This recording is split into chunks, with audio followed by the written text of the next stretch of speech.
अस्सलाम वालेकुम यार दोस्तों की उम्मीद था ठीक ठाक ना कुछ पास हूँगा असल गाँव में एक तमन्ना होता जिते वीडियो कुछ जो आबाद हो जो राजा मुबारक जान यूट्यूब चैनल थे वॾे अरसे खां पोइ तव्हांजे लाइ खणी आई आहियूं तमामु ज़बरदस्त ख़ुश ख़बर जी हाँ बिल्कुलु तव्हांजे लाइ हिकु नई ड्रामे जी इंफॉर्मेशन खणी आया आहियूं नओं ड्रामो अची रहियो आहे मोहब्बतुनि जो माग सन टीवी जे नए सोप सीरियल मोहब्बतुनि जो माग जी रिकॉर्डिंग ज़ोर शोर सां दादू में जारी है। ये कहानी सन जे अहम तारीख़ी खत्ते काच जे पस मंज़र में लिखियल है जंहिंखे माया नवाज़ ड्रामा राइटर साईं नूर ज़ौर बिल्कुलु मुख़्तलिफ़ ऐं मुनफ़रद नमूने तहरीर कयो आहे। हीउ सोप सीरियल ज़हर ज़िंदगी जी हक़ीक़तुनि खे हिकु मुकमल आर्ट स्टोरी है। इन सोप सीरियल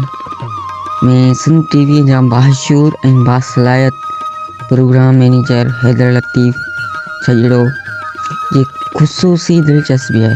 सोप सीरियल में डायरेक्टर अज़ीज़ कमरानी सोप सीरियल के तमाम कामयाब बनाने लाइ पाछो जी खूबसूरत लोकेशन जी रिकॉर्डिंग कई पई है।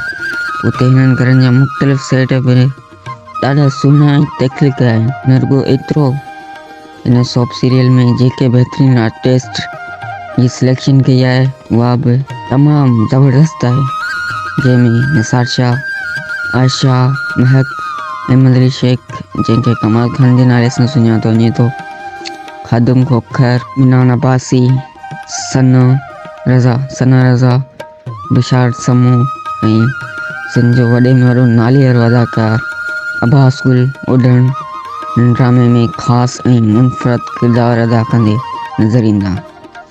इन सोप सीरियल जी कहाणी में हर मकतबे फ़िक्र जा माण्हू लाइ तफ़रीह ऐं इस्लाह हिकु ख़ूबसूरत गुलदस्ते जीअं समायल आहे। हीउ सभ खां मो सीरियल अव्हांखे ज़रूरु पसंदि ईंदो। इन जो टाइटल सॉन्ग लिखियो आहे संजय ख़ूबसूरत शाइर शफ़क़त सुमरो जॾहिं त DOP सागर आरन ऐं जहांगीर लुंड आहिनि। हीउ तमामु जल्द सिंध टीवी ते आने थींदो। जी हाँ दोस्तों ही वञी जो ज़बरदस्त इंफॉर्मेशन मिलियो हिकु नई वीडियो ताईं पंहिंजे होस्ट ऐं दोस्त राजा मुबारक जान सभिनी खे ॾिए इजाज़त जॾहिं पे तॾहिं खे अल्लाह निगहबान अल्लाह जी अमान।